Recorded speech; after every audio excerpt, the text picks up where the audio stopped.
red flags ng girls. Disclaimer muna.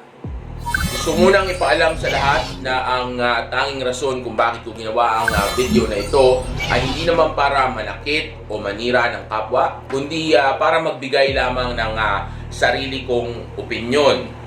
At ang mga opinyon na inyong maririnig ay base o hango lamang sa video na mapapanood ninyo.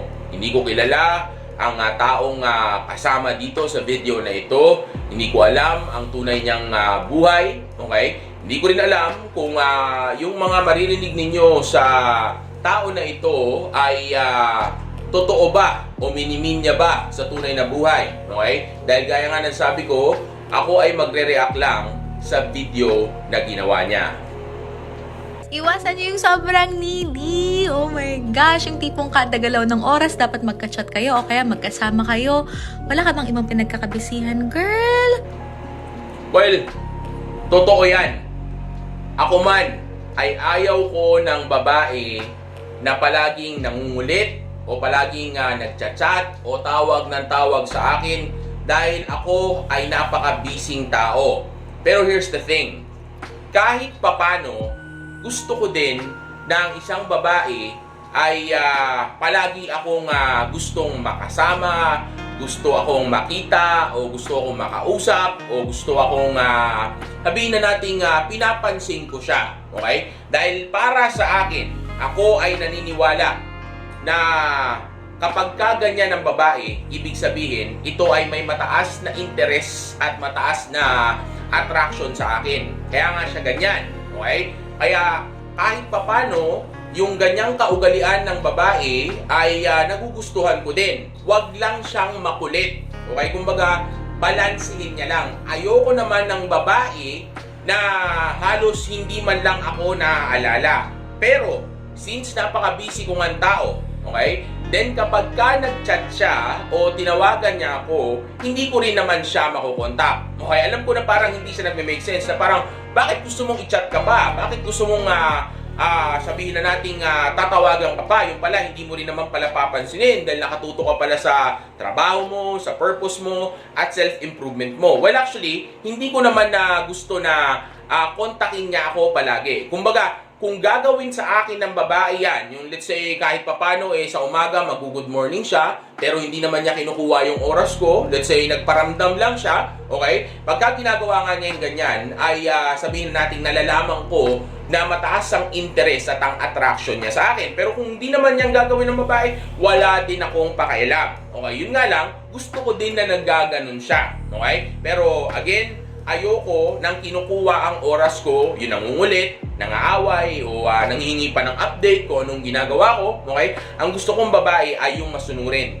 yung feminine, yung submissive, yung sabihin na natin hindi sakit ng ulo, okay? Yung kumbaga, hahayaan niya lang akong gawin yung mga bagay na gusto ko. At the same time, ako ay susuportahan niya sa mga bagay na ginagawa ko para sa buhay ko. Let's say, kung nakatutok ako sa self-improvement ko, suportado niya ako doon. Siya ay magiging cheerleader ko. Okay? Hindi niya ako uulitin doon. At tama din yung sinabi ng babae na ito. Ang gusto ko ay tumutok din siya sa sarili niya. Okay? Pero sa oras na gustuhin ko na magkita kami o sabihin na natin mag-date kami, dapat palagi siyang available sa akin. Okay? Dahil kung siya naman ay walang oras sa akin, ako naman ay mawawala ng gana sa bagay na ito. Okay? Na sa oras na, gawin niya sa akin ito at hindi niya ako bigyan ng oras. Since marami akong option, yung babae na ito ay sabihin na natin hindi na muna siya ang imimit ko. Pero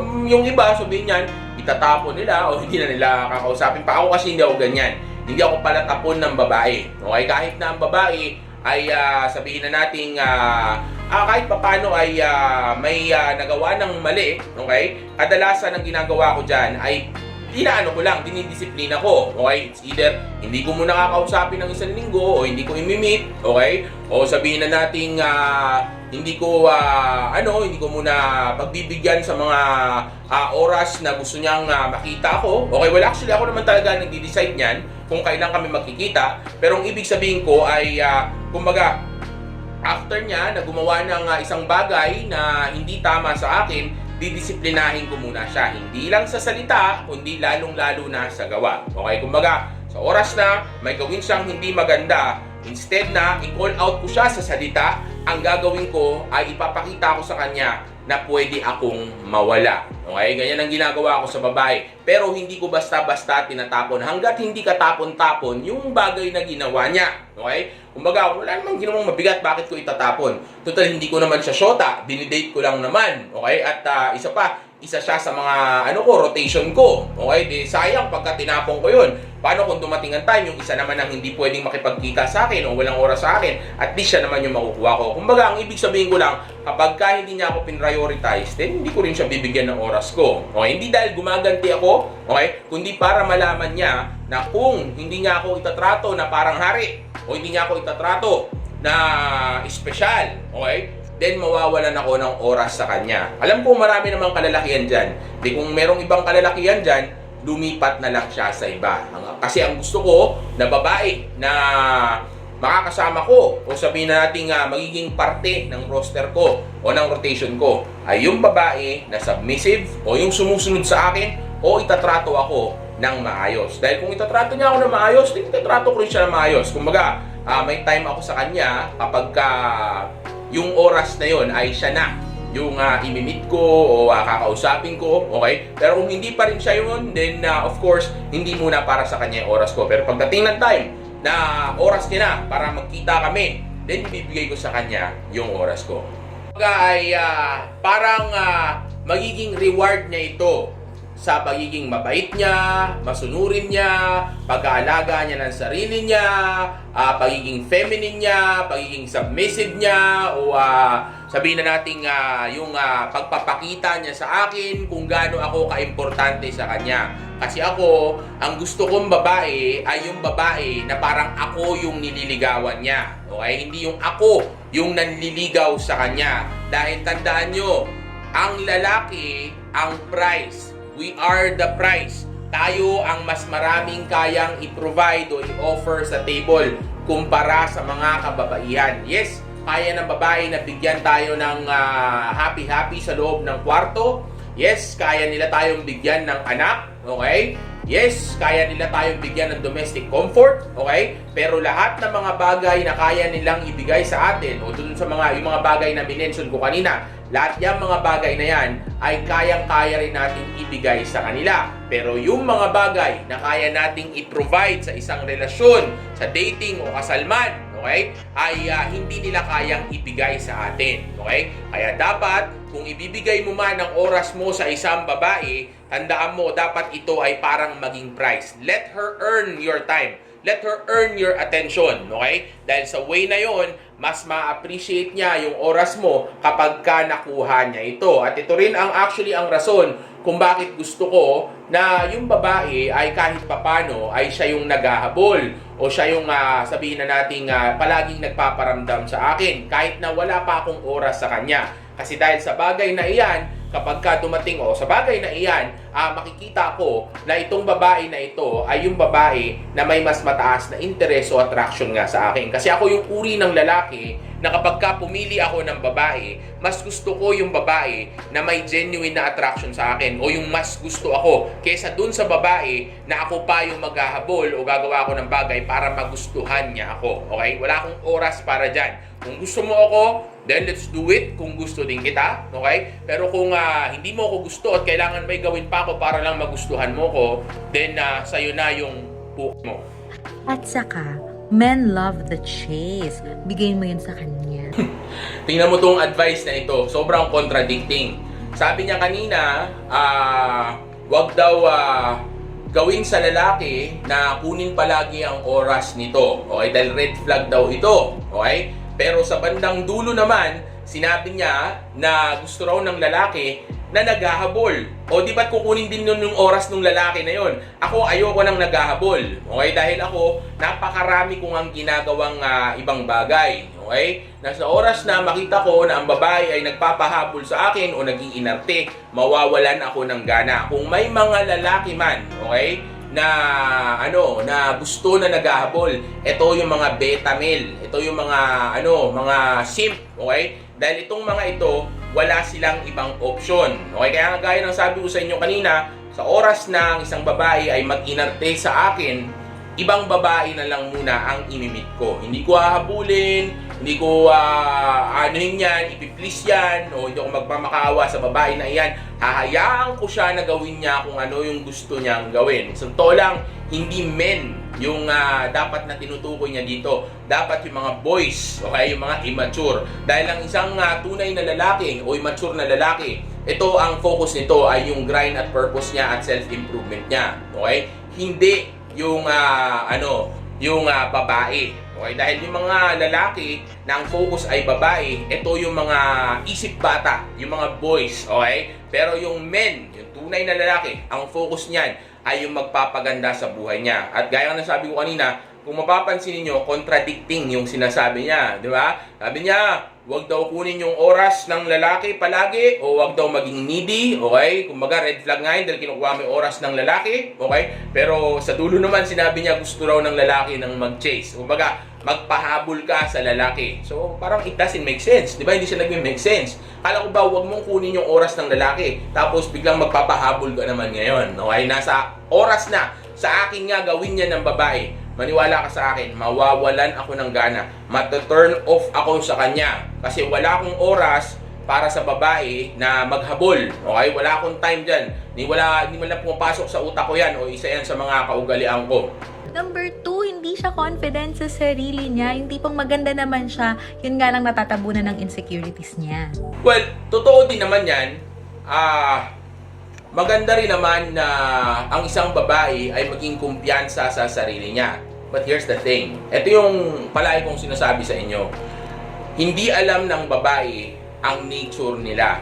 Okay? Tandaan nyo, walang babae na hindi insecure. Okay? Lahat ng babae ay insecure. So, totoo lang, insecure din sila sa isa't isa. Okay? At insecure sila lalong-lalo na sa mga sarili nila. Kaya nga, nag-make-up sila. Kaya nga, nagli-lipstick sila. Di ba? Kaya nga, nagpaparetoke sila. Kaya nga, ini-edit nila yung mga pictures nila, yung mga photo nila. Okay? Dahil nga, mababa ang self-esteem ng mga kababaihan. Sadyang ganyan talaga sila by nature. Okay? Dahil ang mga babae ay weaker species pagdating sa sa lalaki. Kung baka ikukumpara mo ang babae sa lalaki, ang babae para makaramdam sila o magkaroon sila ng kumpiyansa sa sarili o mawala yung insecurity nila, kailangan pa nila ng validation. External validation, hindi yung internal katulad ng sa lalaki.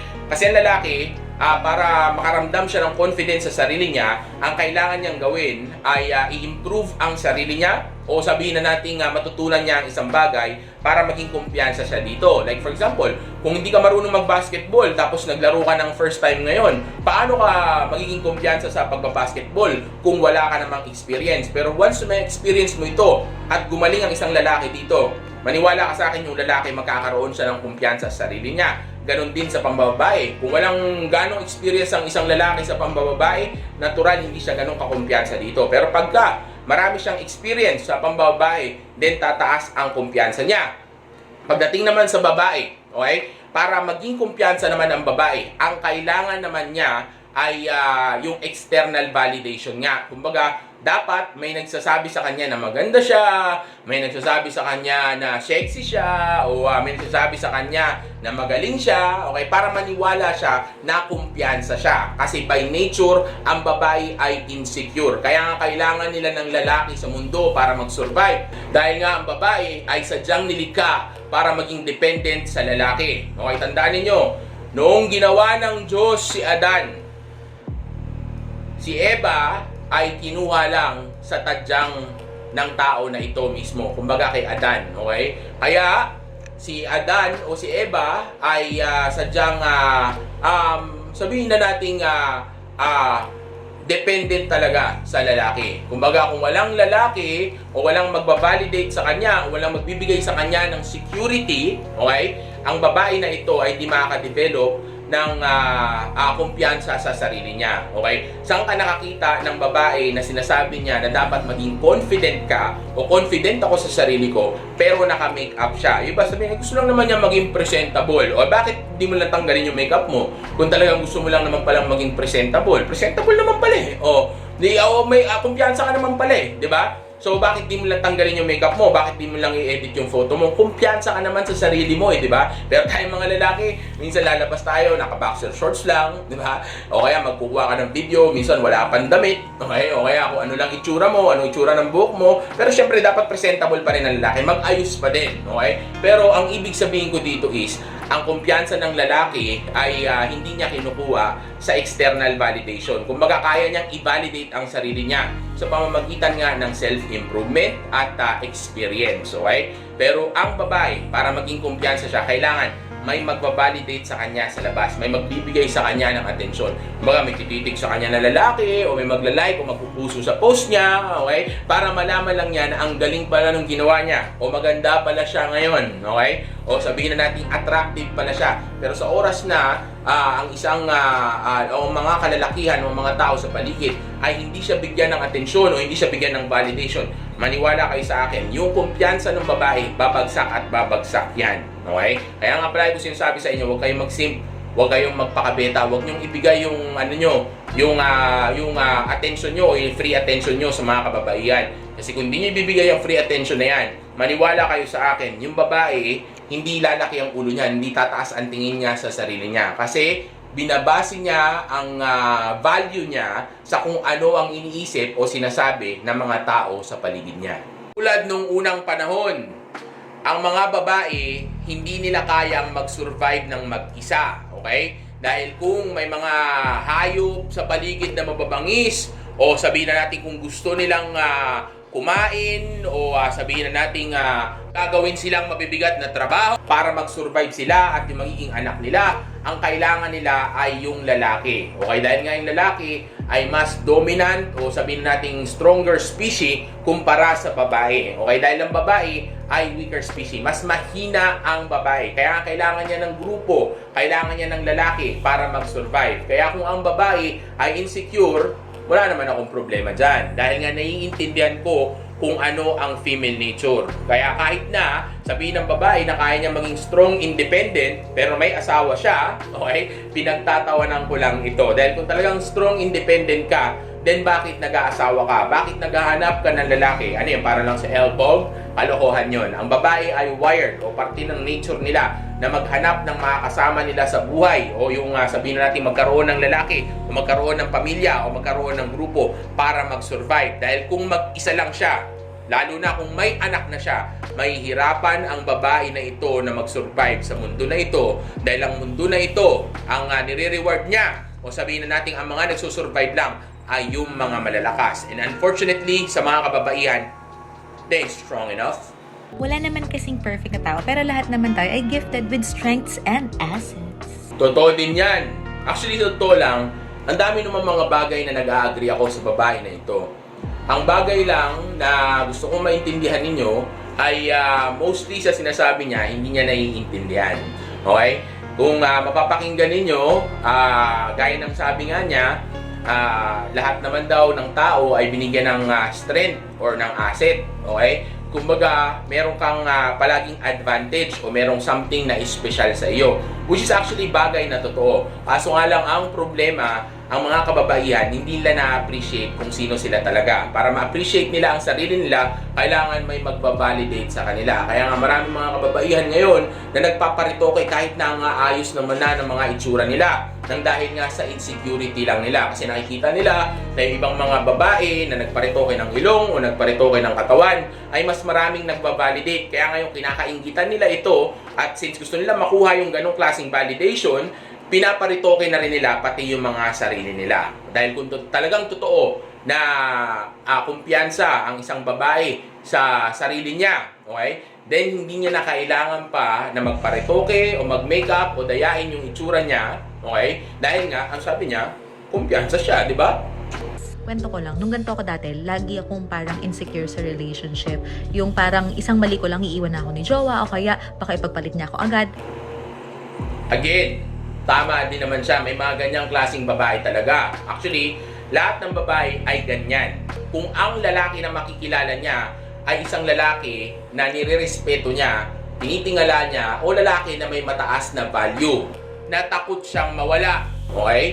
Ibig sabihin, lalaki na gusto niya talaga. Kumbaga yung tinitingala nga niya o yung mataas ang pagtingin niya. Okay? Pero kung ang lalaki ay wala siyang mataas na pagtingin, let's say, naniniwala siya na walang ibang nagkakagusto dito o mababa ang value nito, hindi siya may insecure dito dahil alam niyang hindi siya kayang iwanan o kayang palitan nitong lalaki na ito. Kumbaga, wala nga agaw sa kanya kasi siya yung pinakamataas na nito. Kumbaga, siya yung pinakamataas na option na makukuha nitong lalaki na ito. Na kapag ka nalaman nga ng babae yan, ang mangyayari sa kanya ay lalaki ang ulo niya. Kumbaga, isipin niya na siya lang ang kaya mong makuha sa level na ganyan o wala kang makukuha na mas mataas pa sa kanya, okay? Kaya ang mangyayari niyan, hindi lang basta siya mag-gain ng sabihin na nating confidence sa sarili niya, kundi magbibigay pa ito ng delusyon sa kanya na baka yung kartada niya bilang babae ay mas mataas pa sa inaakala niya. Kaya nga ano bang palaging sinasabi ko sa inyo, huwag kayong magbibigay ng validation sa babae. Okay? Huwag niyo i-compliment, huwag niyo ipapaalam kung gaano niyo siya kagusto, okay? Para nang sa gayon ay manatili na humble sa iyo ang babae. Kumbaga, hayaan mo siya na wala siyang kaalam-alam kung ano ang power niya sa iyo o hindi niya alam kung ano ang sabihin na nating tunay na pagtingin mo sa kanya, okay? Dahil sa totoo lang, mas gusto natin ng isang babae ay nakakaramdam ng insecurity sa relasyon, okay? Kaysa alam niya na secure na siya. Dahil nga kapag ka nalaman ng babae na secure na siya, sa dami ng option yan, sa dami ng lumalapit dyan, kapag ka nakakilala yan ng lalaki na may paparamdam sa kanya na hindi siya espesyal o sabihin na nating hindi siya secure dito, okay? Mas pipiliin niya yung lalaki na iyon. Dahil nga magagawa siya nitong paghabulin, mag-wonder, o magkaroon ng emotional turmoil, o mag-create ng drama. Tandaan niyo, ang mga babae ay emotional. Ayaw nila ng lalaki na binibigyan sila ng sabihin na nating safe na relationship. Okay?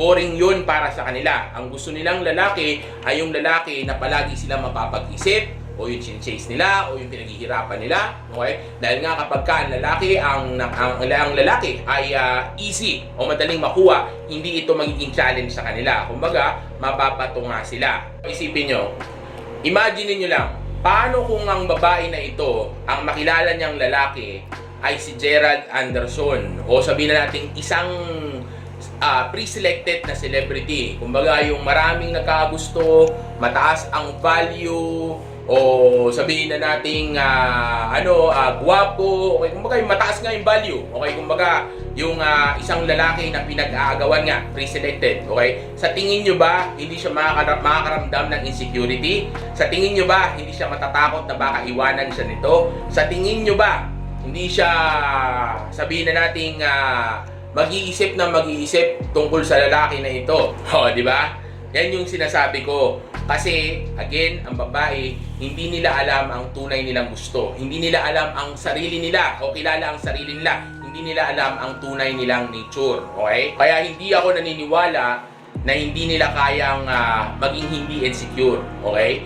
Ang babae ay insecure by nature. Okay? Nagiging delusional lang o nagiging mataas lang ang pagtingin niya sa sarili niya kung ang lalaking makakasama niya o kung mga makakasalamuhan niya ay napavalidate siya. O kaya sabihin na natin kung ang tingin niya sa sarili niya ay mas mataas siya sa lalaki na ito. Okay? Pero kung ang makikilala ng isang babae ay isang lalaki na nire-respeto niya o takot siyang mawala o alam niyang kayang-kaya siyang iwanan o palitan, maniwala kayo sa akin, itong babae na ito, kahit sinong babae pa sa mundo, ay titiklop at titiklop dahil again, ang nature nila ay insecure. Minsan din kapag insecure si girl, hindi niya pinapayagan si guy lumabas out with friends kasi nga natatakot siya sa maraming bagay. Dami siyang fear. Well, totoo yan. Kapag ka ang babae ay na-insecure, talagang susubukan niya na kontrolin yung lalaki niya. O sabihin na natin susubukan niya na pasunurin yung lalaki niya. Okay? Actually, kahit hindi nga insecure yung babae, magte-test at magte-test talaga yan. At ang tawag natin dyan ay shit test. Okay? Yan yung ginagawa ng babae para matest ka kung anong klaseng lalaki ka talaga. Kumbaga, magsusunod-sunuran ka ba sa kanya o siya ba ang papasunurin mo? Okay? O kumbaga, may power ba siya sa'yo o wala? Okay? Kaya nga importante na may pasa mo yung mga test na yan. Okay? Kaya yung pag control niya sa'yo o yung sabihin na nating pagpigil niya sa'yo na umalis o bigyan ka niya ng rule, okay, ay pagtetest nga lang. Kumbaga sinusubukan ka lang niya kung susunod ka ba talaga. Tandaan nyo, ang mga babae ay naglilikha ng rules para sa mga beta, okay? Pero sinisira niya yung mga rules niya para sa mga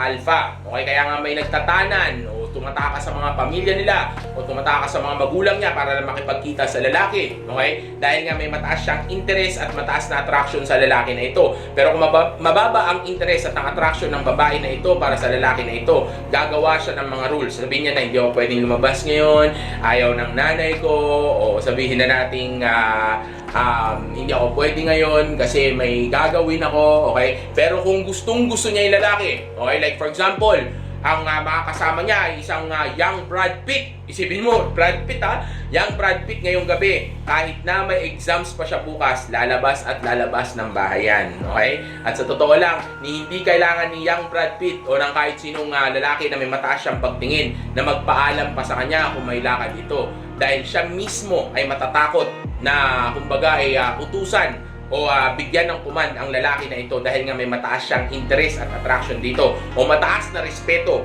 sa lalaki na ito. Kaya napaka-importante na respetado ka ng isang babae dahil kung hindi ka niya respetado, gaya nga ng sabi ko kanina, magkikreate siya ng rules. Okay, kumbaga, gagawan ka niya ng mga rules. Dapat sundin mo itong mga ito na pagka sinunod mo nga ay sabihin na nating bababa ang tingin sa'yo ng babae. Dahil again, ang babae ay naghahanap ng king. Ang babae ay naghahanap ng lalaki na rerespetuhin niya o lalaki na magkakaroon siya ng mataas na pagtingin. Paano siya magkakaroon ng mataas na pagtingin o respeto sa isang lalaki na sunod-sunuran sa kanya? Isang lalaki na nakayuko sa kanya. Okay, so lang nga, gaya ng sabi ko kanina, test yan sa umpisa. Gagawin yan talaga ng babae. Susubukan niya kung susunod ka. Pero sa oras na hindi ka sumunod at pumasa ka sa test, tataas ang tingin niya sa'yo at mas lalo siyang rerespeto.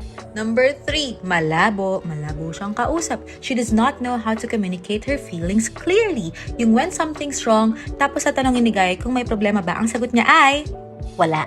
O yan, tama yan. Dapat talaga turuan ang mga kababaihan na kausapin ang mga lalaki ng direct. Okay, kumbaga sabihin nyo kung ano talaga ang tunay niyong gusto. Dahil mahirap para sa amin na malaman kung ano yung ipinaparating ninyo. At isa pa, kapag ka ganyan ang babae na sabihin na nating hindi niya sinasabi ng direkta kung ano yung tunay niyang gustong mangyari, sa mga oras na iyan ay umiiral na naman ang pagiging manipulator niya. Kumbaga, minamanipula ka niya para makuha mo kung ano yung tunay niyang gusto. Okay? Kaya nga, kapag ka ako ay ginaganyan ng babae, ako ay nananahimik na lang. Hindi ako nagre-react kahit na nababasa ko pa kung ano yung gusto niyang iparating. Kasi pagka pinakita mo sa isang babae na sumusunod ka sa sa ginagawa niya sa iyo sa mga oras na iyon, na kumbaga may pinaparating nga siya sa iyo pero hindi mo makuha, okay? Then bumabagsak ka sa shit test niya, okay? O sabihin na natin pumapayag ka na mamanipula ka niya, okay? Kaya mangyayari niyan, uulit-ulitin na ito ng babae kasi nakita niya na pwede naman pala. Tandaan nyo, ang mga babae ay tao din. May utak din naman ang mga yan. Dapat lang din na marunong din silang mag-adjust. Hindi porque nature nila na covert sila sa approach nila o sa pagbigay nila o pagsasabi nila ng isang bagay o sa mga bagay na gusto nilang iparating ay magiging ganyan na sila palagi. Katulad ng mga kalalakihan, hindi porque nature natin na gawin ang isang bagay ay gagawin na lang natin palagi ng ganon. Paano yung ibang tao? Paano yung mga tao na hindi marunong makakuha niyan? O sabihin na natin, paano yung mga tao na hindi naiintindihan yung ginagawa mo? Eh di magkakaroon kayo ng problema ngayon sa relasyon na mayroon kayo dahil hindi kayo magkaintindihan. Okay, nagutom ka na pala, instead na sabi mo sa akin na gutom ka na, nagmamaktol ka dyan. Dapat sa isang relasyon, okay, ang babae ay marunong mag-adjust para sa lalaki niya. Okay? Dahil again, ang lalaki ay sobrang busy na o sobrang dami ng ginagawa niya. Okay? Tapos dadagdag ka pa sa mga iniisip niya. Samantalang pwede mo namang sabihin sa kanya kung ano yung tunay mong nararamdaman. Alam kong insecure ka o natatakot ka na ma-reject, okay? Pero kailangan mong labanan ito kahit na ganun pa kung meron kang gustong iparating. Sasabihin mo na lang ng direkta, paghuhulain mo pa kami. Tapos mag-emote siya. Tapos clueless si guy kung bakit siya nag-emote. Ladies, hindi po manghuhula ang guys. We have to learn the skill of communicating clearly para ma-resolve agad if may concerns tayo. So, papasok yung itinuro ko sa inyo na instead na ang gawin mo ay pakinggan ang sinasabi ng babae, ang dapat mong tinitingnan o tinututukan o sabihin na nating pinupuna ay yung action niya o yung galaw niya. Okay? Dahil nga, ang babae ay kadalasan kung ano yung sinasabi niya ay hindi yun yung tunay niyang gusto. Okay? Kumbaga, iba yung gusto niyang iparating sa iyo. Okay? Kaya dapat matuto ka na magbasa ng body language ng babae o alamin mo kung ano talaga yung ikinikilos niya kumpara sa sinasabi niya. Dahil nga ang babae kadalasan ay hindi niya magagawang sabihin sa iyo kung ano ang tunay niyang gusto o tunay niyang nararamdaman. Actually, lahat ng red flags na yan ay napagdaanan ko. So it's really my own personal experience.